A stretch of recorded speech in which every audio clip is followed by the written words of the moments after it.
Hello, Aimsy here of Aimsy's Antics. Welcome to my channel. I hope you are well today because I have another crafty project to share with you.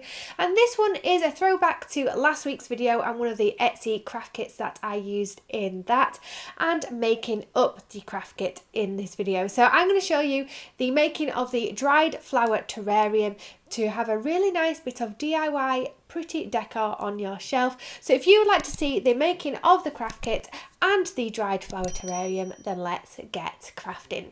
Dried flower terrarium by the House of Moss UK. Now the craft kit comes in at £25 on its own, and then it is £3.75 delivery, so the grand total is £28.75 for this little craft kit. Now this is a bit of a different take on a terrarium, so it's using dried flowers rather than living air plants or succulents. So let's have a look at what's in the box. So in the dry flower terrarium kit we have all of these lovely goodies. So let's start off with the glass terrarium globe. This is 10 cm by 10 cm and it is flat bottom so that it can be stood on a surface.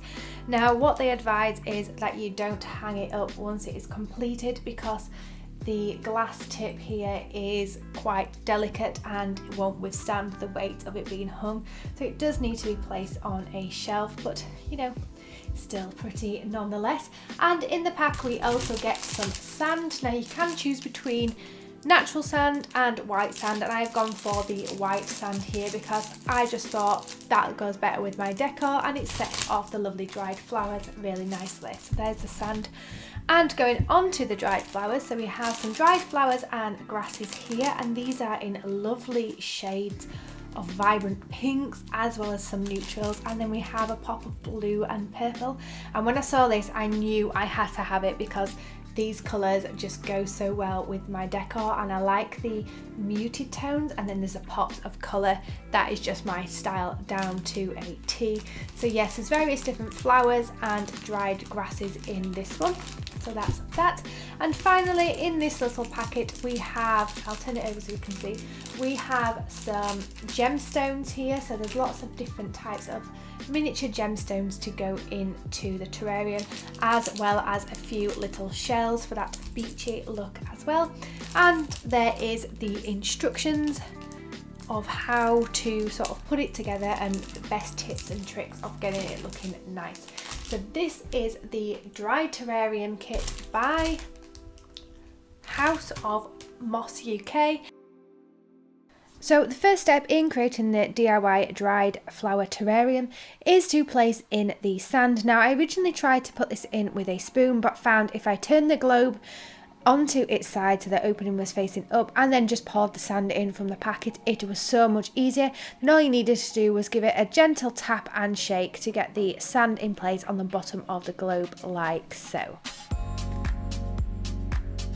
After adding in the sand, it was time to start a bit of decoration with these mini gemstones. Now these come in all different array of colours and different types of gemstones, so you can get really creative with this. You can put them wherever you like. If you want them more to the front, pop them there. If you want them more to the side, pop them there. What I did was I just wanted them scattering all across the top of that sand, and I was just placing these in by hand, which was a little bit tricky, and at times I did try and gently throw them in, being careful not to hit the back of the glass because I didn't want it to shatter. But this is the end result after adding in those gemstones. And now comes the part where we're going to use the dried flowers. Now this part is a little bit more trickier because you can't just put the whole bunch in as it comes, it just doesn't fit.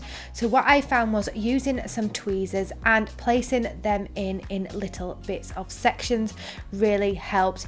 And you may need to cut down the stems a little bit. I didn't, I just made sure they was pushed right down into the sand, making them curl. But I did find breaking up the sections into smaller pieces made it easier to place all the dried flowers into the globe.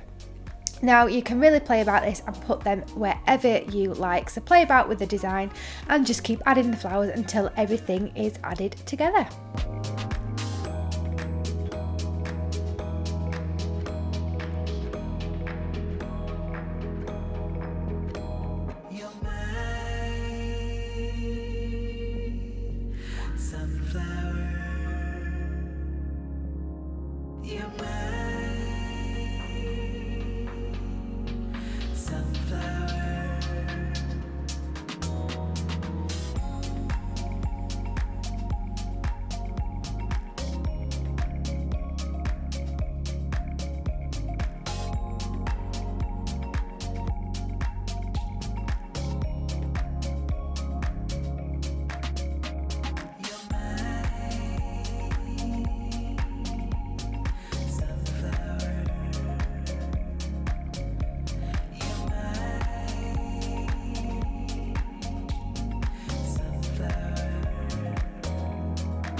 And then this is what the terrarium will look like once all of them flowers have been added. As you can see, there are a few that are at different heights. Some of the stems did break off when I was placing them in. And this is what the backside view of it looks like. And it looks a bit like a coral reef to me, I think. And on that theme, it is time to add in some shells and a lovely gemstone. So first we're going to go for the shells, and the craft kit does advise placing these in a focal point, and I'm just placing these towards the front, but making a little bit of room for that bit of amethyst. So finally the amethyst is going in. I think it's amethyst anyway. And I'm going to put this dead centre in the middle for that added extra pizzazz. And then the DIY dried flower terrarium is complete.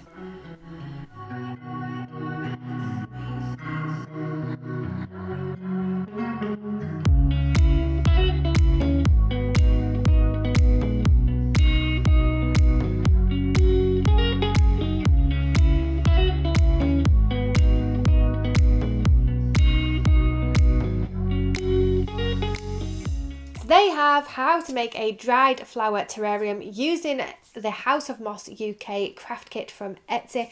I love how this has turned out. There's that pop of colour from the dried flowers, that little glimmery sheen from the gemstones, and that contrast from the white sand. It just looks so pretty on my shelf and is a perfect little bit of DIY decor. And I reckon you could also take inspiration from this and try and make your own, maybe different themed of the year, so you can change out the flowers to maybe more autumn colours or more Christmassy type. The possibilities are endless. But if you do want a starting point, then check out the craft kit. I will link it down below. It is from House of Moss over on Etsy, and it's not sponsored or anything. I just wanted to try out lots of different craft kits, and this is one that I chose to try first. So let me know what you think in the comments below and whether you'll be giving one of these a go. I would love to know your thoughts, so put it in them comments, as well as checking out House of Moss, as I've already said. And if you've enjoyed the video, then please do give it a big thumbs up, and don't forget to hit that subscribe button to keep up with all of my creative and crafty antics coming up onto the channel. Whilst you're there, hit that notification bell as well, because that will alert you each time my new videos go live. I also have a blog, Aimsy's Antics, which is linked down below and above if you want to check that out as well. Sometimes there's just a little bit more information over on the blog, so be sure to check that out. And until next time, I hope you have a wonderful rest of your day and week and are able to do something creative and crafty. I am going to be taking a little break from posting, because I am going on my Jolly Halls UK staycation. So yes, I won't be posting for maybe 1 or 2 weeks, but until then, I hope you are able to do something creative and crafty, and I will see you in the next craft session. Bye!